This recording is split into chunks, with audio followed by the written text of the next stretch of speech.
What's up, guys? It's McNulty here. Welcome back to the channel. I hope you guys are all doing well because today is a big day. We have the Challenge Festival 1, which has just opened up again. And alongside it, we've got the Challenge Portal or the Event Summon, whatever you want to call it. But the big news is this guy right here, the Green Knight. And this is somebody that there's been a lot of hype about. I haven't even had a look at him yet. So today is going to be the first time I'm going to be having a look at this guy, and I'm really excited to see what he's all about. And also we've got the new costume for Guinevere. I mean, obviously she's a legend in the Empires and Puzzles community, and she's been a big part of the game right since the beginning.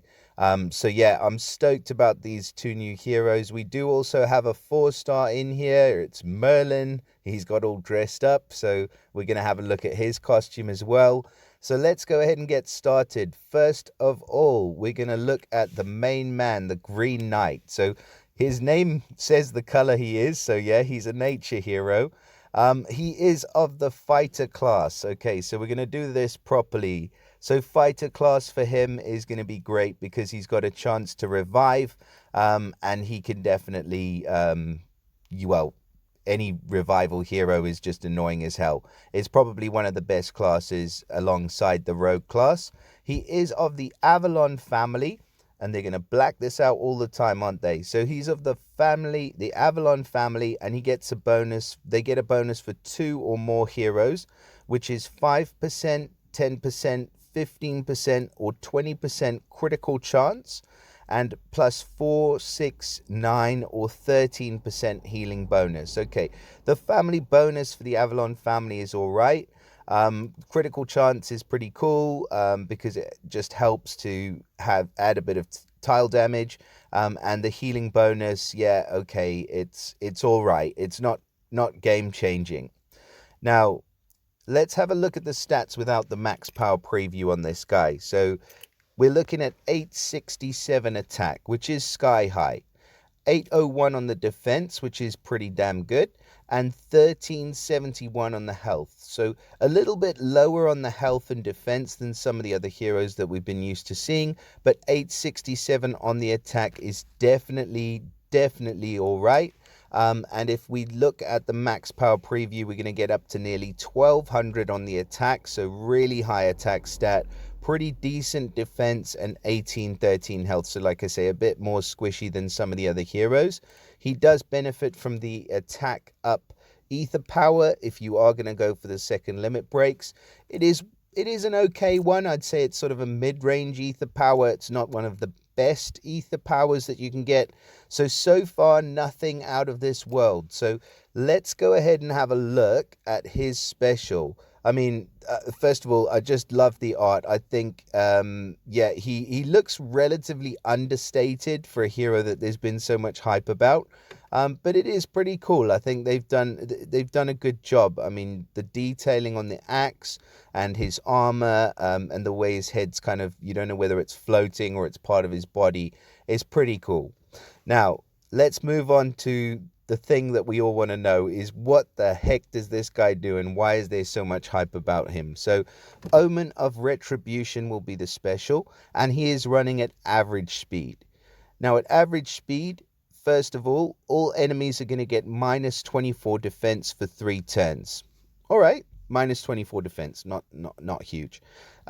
He then deals 235% damage to all enemies. Okay, with that high attack stat, that's going to be a pretty hard hit. If the caster dies during the next 5 turns, they're resurrected in the beginning of their next turn with 40% health and 665 damage is dealt to all enemies. Jesus, man, calm down. All status effects and stacks are removed when the caster dies. Okay, that is a cool effect. I didn't realize that was what this guy was going to be doing. So basically the main thing is he's giving defense down before he hits. That's very important. So that minus 24 defense is going to happen before the 235% damage to all enemies. So that 235% damage is going to feel like a lot more than 235%, maybe about 280%, like equivalent to that sort of damage, running at average speed. Yes, there are other heroes that do the same sort of thing, but he is really doing the job of two heroes in one. So I like the fact that the defense down before the hit is happening with his special, and you can follow it up with another hero on your team that hits, maybe a nature hero like El Nadaha, or Quenelle, for example, and that hit is going to benefit from that defense down that he's just put on the team as well. And the resurrect ability is pretty cool because you have to be careful about killing this guy. Once he's fired off his special, if you kill him within the next 5 turns, not only is he going to be resurrected with 40% health, which is a big amount of health. 40%, I mean, if you were to second limit break, 40% of 1813 is what, going to be like 800 health that you're going to have to deal with again. And I think that's probably why he is lower on the defense and health. It kind of makes sense now, because otherwise he would be just ridiculously overpowered if his health and defense were higher than what they are. But you're going to have to make sure, and this was what I was saying, you're going to have to make sure that everybody on your team has at least, 700 health, because when he comes back, without even, needing to fire off a special, he's going to be dealing 665 damage to all enemies. The other thing about this hero is that he is of the fighter class, so he's got a chance to revive as well anyway. So yeah, I mean, this guy's dangerous. Do not underestimate the Green Knight. He is an absolutely brilliant hero, and one that you should, if you're going up against him, definitely either kill him before he fires off or get some kind of healing going on your team, because you're definitely going to need it. What an excellent hero. Honestly, I'm not disappointed at all by this guy. I think it's a great way to capitalize on things that we already have available, but the sort of order that they've put them in and the revive. This is the kind of hero that somebody like, Jesus, I forget his name now, the red guy from season 3 with the lion on his hand, that revives after he strikes at fast speed. Jesus, why can't I get to his name now? Anyway, this is the kind of hero that he should have been. And yeah, you'd be doing extremely well if you manage to get your hands on the Green Knight. So fantastic hero to start off with. Let's move on to our other featured 5-star hero, Guinevere. Okay, so Guinevere is also of the same family. She's of the Avalon family, so we won't go over the bonus again. She is now of the Paladin class, interestingly. So she was a wizard. She's now a Paladin. Paladin is a good defensive class, so maybe they're trying to bring back the Guinevere tank era. Who knows? And she benefits from the costume bonus. So for these Avalon family heroes that have costumes, the bonus is an attack bonus of 5%, defense of 5%, health of 10%, and a mana bonus of 5%. So that is a great thing to see, because the big mana bonus definitely helps to get her up to speed with lower level troops, which is amazing, and you can definitely take advantage of that. Now let's again switch the max power preview off just for a sec and have a look at the stats. So you can see the stats sort of look slightly dated. So 659 on the attack, 838 on the defense, which is decent, and 1542 on the health. So really good, really tanky stats for this hero. Comparing her old stats, we were slightly higher on the attack, lower on the defense, and lower on the HP. So definitely going more towards the tank side of things. Now, let's first of all go over the old specials. So what Guinevere used to do, and what she still does in her original version, is reduce the mana of all enemies by 20%. Now that is a great skill in and of itself, but the caster and nearby allies regenerate 612 HP over 4 turns, and the caster and nearby allies would get plus 54% against Dark for 4 turns, which is why she was such a good tank, because if you're bringing Dark heroes up against her, not only has she just reduced your mana, and not only is she regenerating health, but she's also got, or giving herself and nearby allies plus 54% against the stronger element against her for the next 4 turns. So that's what made her such a versatile hero. Now, without any further ado, let's look at the costumes. This is what we all want to know.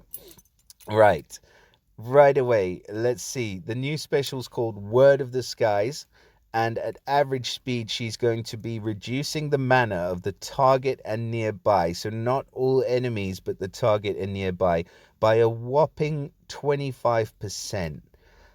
Man, that is a lot of mana reduction. I mean, for a slow hero, that's a full tile match worth of mana reduction.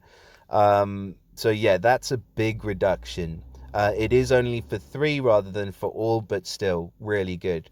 Wow, now she recovers 40% health for all allies, and then all allies reflect all status effects and 115% damage back to the attacker, and block other negative effects from enemies' dark special skills for 4 turns. Man, you know what?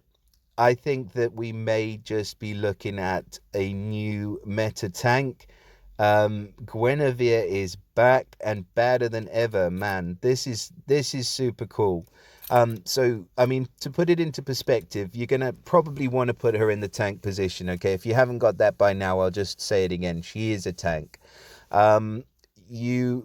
If you take dark heroes against her and she fires off, there's going to be a reflect happening. So a similar thing to if you put Ursina in as a dark tank, you don't want to take a yellow heavy team against her, because she's going to reflect. She's reflecting, Guinevere's reflecting 115% damage back to the attacker, and blocking any negative effects from dark special skills for the next 4 turns after she fires.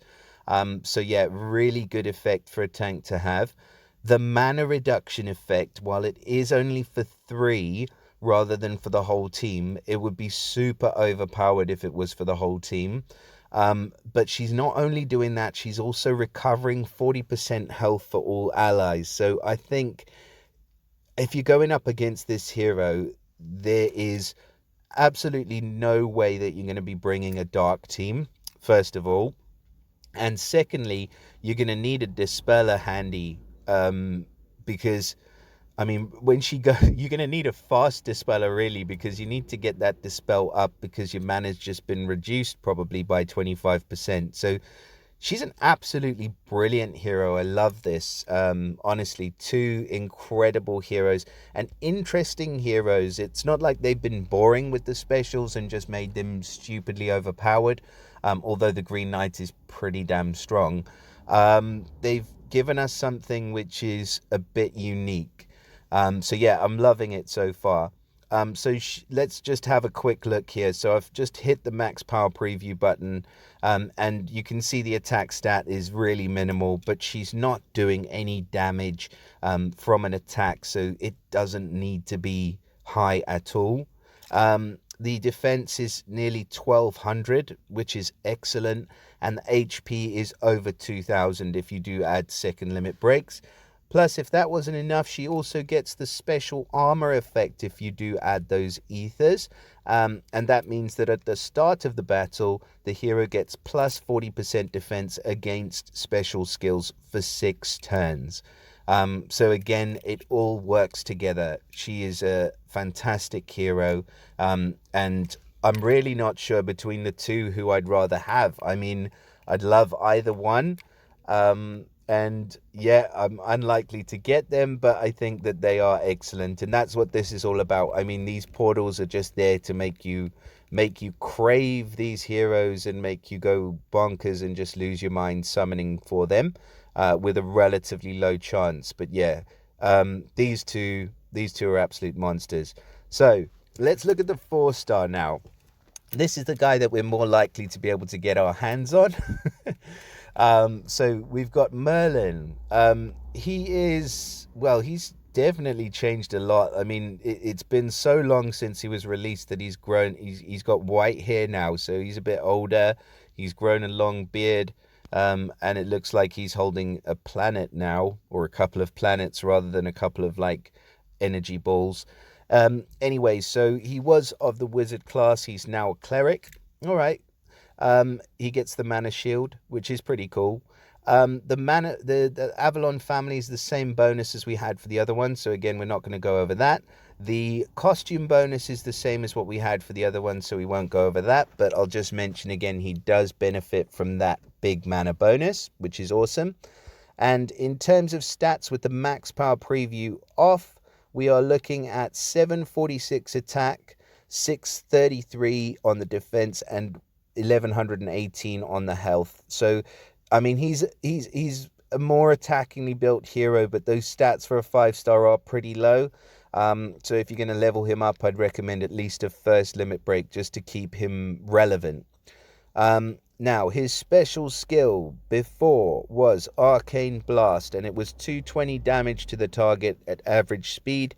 The more mana the enemy had, the more damage they'd receive, up to 250, which is really negligible.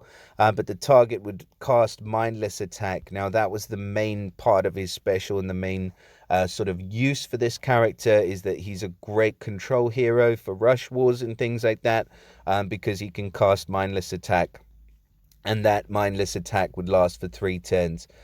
Since we have seen the release of other heroes like Cupido, like Alfrike, and Jesus, who's the other guy? Oh yeah, Costume Quintus, and Bubbles, and all of these other heroes, and Waddles, all of these heroes that are doing Mindless Attack at faster speeds.